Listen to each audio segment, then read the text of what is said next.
Hello friends, मैं teacher Sangeeta Singh और आज आप लोगों को समझाने वाली हूँ मैं हिंदी साहित्य का इतिहास का चौथा काल आधुनिक काल। आधुनिक काल का संवत 1900 से लेकर के अब तक के समय को आधुनिक काल के नाम से जाना जाता है। इसे गद्य काल के भी नाम से जाना जाता है। हिंदी साहित्य का आधुनिक काल भारत के इतिहास के बदलते स्वरूप से प्रभावित था, जहां एक ओर स्वतंत्रता संग्राम और राष्ट्रीयता की भावना ओतप्रोत हो रही थी, उसका प्रभाव साहित्य पर भी पड़ा। चारों ओर औद्योगिक विकास हो रहे थे, आवागमन के साधनों का विकास हो रहा था। जहां हमने तीनों कालों में देखा कि आदि काल में जो है डिंगल पिंगल भाषा का प्रयोग किया गया, भक्ति काल में अवधी भाषा का प्रयोग किया गया, रीति काल में ब्रज भाषा का प्रयोग किया गया। इस काल में खड़ी बोली का वर्चस्व स्थापित होने लगा था।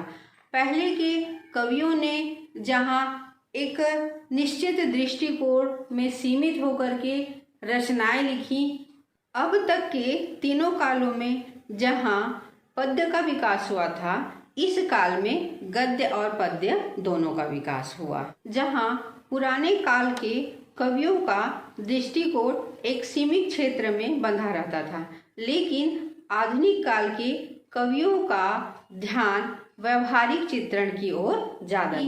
आधुनिक युग के कवियों ने व्यवहारिक जीवन का चित्रण करना शुरू कर दिया था।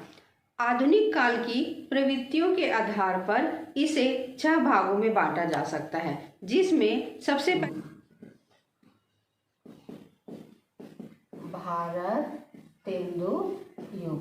इसका सन देखते हैं तो 1857 से लेकर के 1902 तक के समय को भारत तेंदु युग के नाम से जाना जाता है।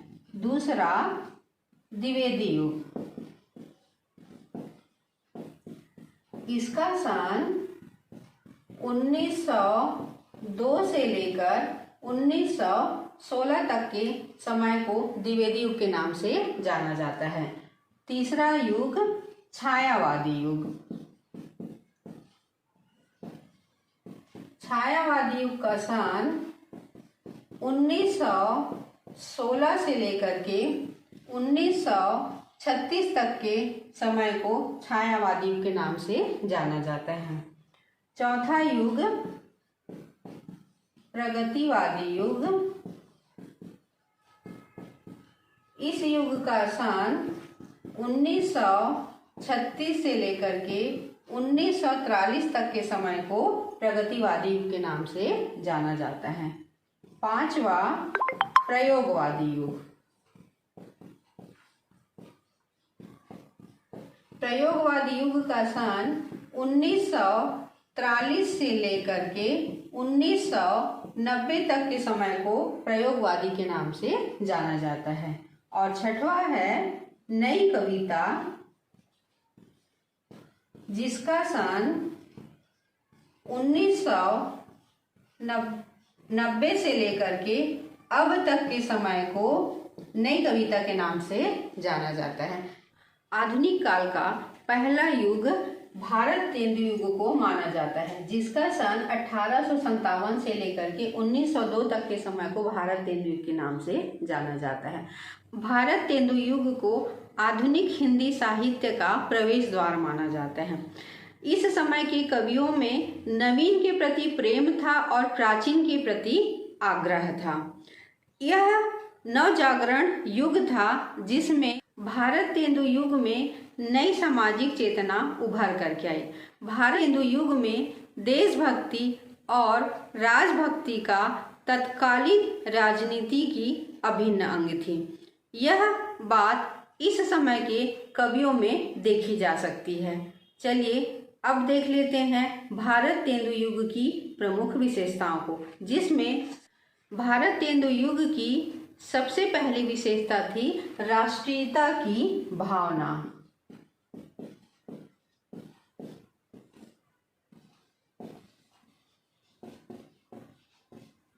भारत तेंदु युग के कवियों ने देशभक्तिपूर्ण कविताओं की रचना करके जनमानस में राष्ट्रीयता की भावना का बीजारोपण करने का कार्य किया था। अब देख लेते हैं दूसरा सामाजिक चेतना का विकास।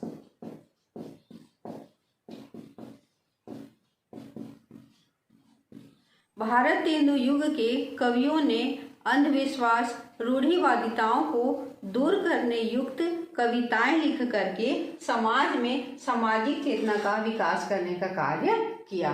तीसरा हास्य व्यंग।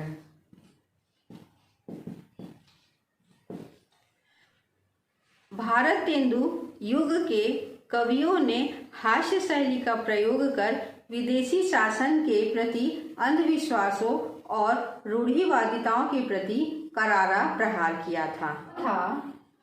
अंग्रेजी शिक्षा का विरोध।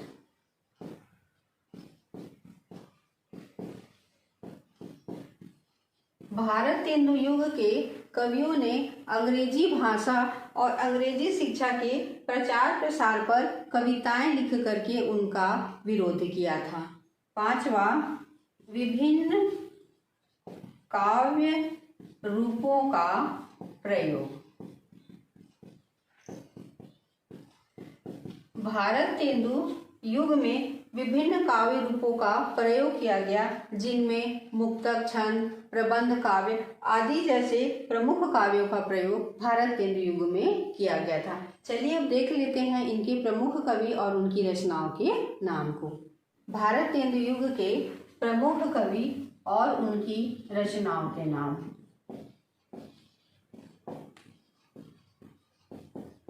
जिनमें सबसे पहले नाम आता है भारतेंदु हरिश्चंद्र का। भारतेंदु हरिश्चंद्र, इन्हें भारतेंदु युग का प्रतिनिधि कवि भी कहा जाता है। इनकी प्रमुख रचना है प्रेम सरोवर। दूसरे पंडित प्रताप नारायण मिश्र, इनकी रचना है प्रेम पुष्पावली। तीसरे हैं जगमोहन सिंह, इनकी रचना है देवयानी। चौथे हैं राधाचरण गोस्वामी, इनकी रचना है नवभक्त माल। पांचवे हैं अंबिका दत्त व्यास, इनकी रचना है भारत धर्म। और बहुत सारे कवि और उनकी रचनाएं हैं। यहाँ पर कुछ प्रमुख कवि और उनकी रचनाओं के ही नाम को बताया गया है। इस युग में प्रसिद्ध उपन्यासकार भी हुए, जिनमें लाल श्रीनिवास की परीक्षा गुरु को हिंदी का प्रथम उपन्यास माना जाता है। साथ ही देवकीनंदन खत्री द्वारा रचित उपन्यास चंद्रकांता इतिहास प्रसिद्ध है। चलिए अब देख लेते हैं आधुनिक काल के दूसरे युग को, द्विवेदी युग को। आधुनिक काल का दूसरा युग द्विवेदी युग को माना जाता है। इसका सन 1902 से लेकर के 1916 तक का समय द्विवेदी युग कहलाता है। द्विवेदी युग के प्रवर्तक के रूप में आचार्य महावीर प्रसाद द्विवेदी को जाना जाता है, जिन्होंने सरस्वती पत्रिका का संपादन किया। द्विवेदी युग कविता में खड़ी बोली को प्रतिष्ठित करने का युग है। साथ ही इस युग में प्रबंध काव्य भी लिखे गए। एक ओर ब्रज भाषा को छोड़कर खड़ी बोली को अपनाकर कवियों के द्वारा रचनाएं लिखी गई। अनेक कवियों ने ब्रज भाषा को छोड़कर खड़ी बोली को अपनाया। इस काल में खड़ी बोली को ब्रज भाषा के समक्ष काव्य के रूप में प्रतिष्ठित किया गया।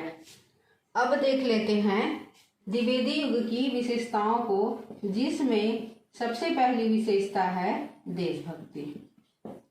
द्विवेदी युग के कवियों को देशभक्ति का पूर्ण आधार मिला, जिसकी वजह से लघु एवं दीर्घ कविताओं की रचना की गई। दूसरा,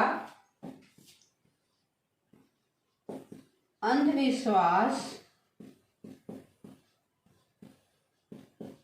और रूढ़ियों पर प्रहार। द्विवेदी युग में अंधविश्वास और रूढ़ियों पर तीखा प्रहार किया गया। तीसरा, वर्णन प्रधान रचनाएं। द्विवेदी युग की महत्वपूर्ण विशेषता थी वर्णन प्रधान रचनाओं की रचना। चौथा, मानव प्रेम। द्विवेदी युगीन कविता में मानव प्रेम स्पष्ट रूप से दिखाई देता है। पांचवा, प्रकृति चित्रण। इस युग में प्रकृति का अनुपम ही चित्र रेखांकित किया गया था। ये थे द्विवेदी युग की प्रमुख विशेषताएं। अब देख लेते हैं इनके प्रमुख कवि और उनकी रचनाओं के नाम। द्विवेदी युग के प्रमुख कवि और उनकी रचनाओं के नाम।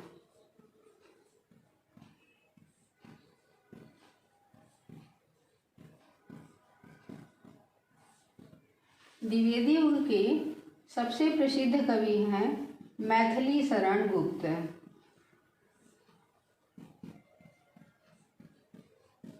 इनकी प्रसिद्ध रचना है साकेत, पंचवटी। दूसरे प्रसिद्ध कवि हैं माखनलाल चतुर्वेदी।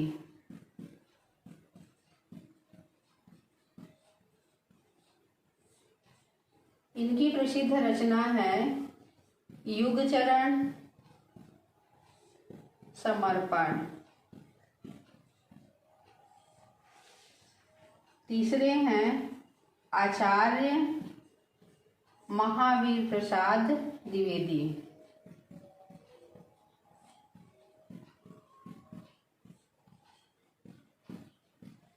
इनकी प्रसिद्ध रचना है काव्य मंजूषा। ये हैं राम नरेश त्रिपाठी।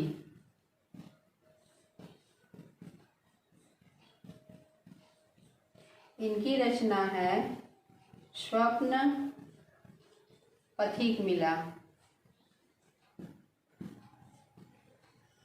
पांचवें हैं अयोध्या सिंह उपाध्याय।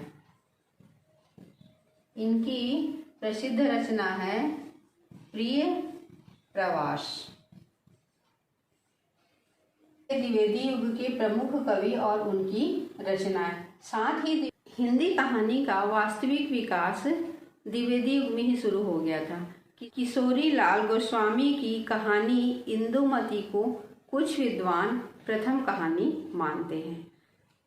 मैं अपने अगले वीडियो में छायावादी युग, प्रगतिवादी युग और प्रयोगवादी युग को लूँगी। और अगर आज आप लोगों को यह मेरा वीडियो पसंद आया होगा तो like, comment, share and subscribe कीजिएगा।